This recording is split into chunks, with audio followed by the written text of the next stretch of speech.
Un grand trésor se retrouve à l'intérieur de ce camion. Il y a 3 feuillets originaux qui sont extraits du Codex Atlanticus de Léonard de Vinci, qui se trouve normalement conservé précieusement à la Bibliotheca Ambrosiana de Milan. Et très généreusement, cette bibliothèque a accepté de nous faire confiance et de nous prêter 3 feuillets pour la grande exposition des 500 ans de Chambord. On les attendait, ils sont là, ces précieux manuscrits. C'est émouvant mais pas stressant. Mais vous avez des personnels pour les accrocher.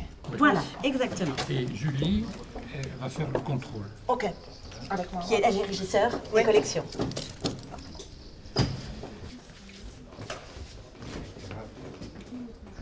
Alors ce n'est évidemment pas simple de faire venir de telles œuvres à Chambord. Il faut faire une demande officielle de prêt et remplir des dossiers de sécurité importants, assurer que nous procurons à ces œuvres à Chambord les conditions idéales de présentation avec une humidité et une température des plus stables possibles.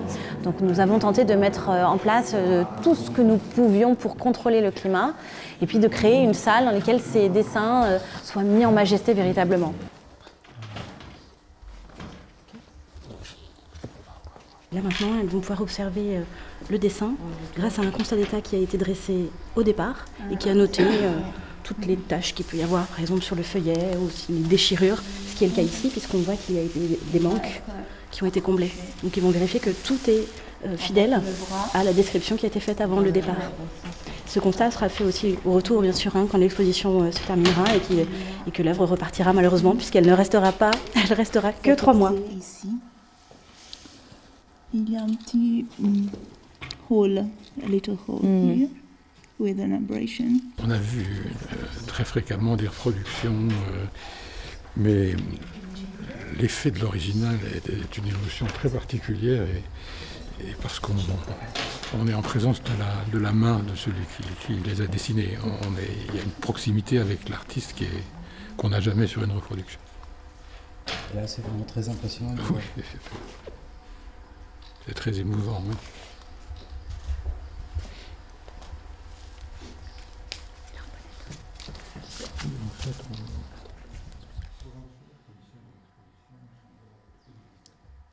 C'est émouvant parce qu'en faisant le constat d'état, elle remarque qu'on a les traces du compas de Léonard de Vinci, donc ça se crée des petits trous en fait. Donc c'est émouvant pour nous. On voit qu'il avait tracé en fait sur le feuillet précédent ou alors au verso une rosace dont on perçoit encore les lignes, les tracés et puis le trou de compas. Bon, forcément, avoir une proximité comme celle-ci avec les œuvres, ça n'a pas de prix. L'un des feuillets est consacré à des dessins d'architecture de plans centrés, essentiellement des églises.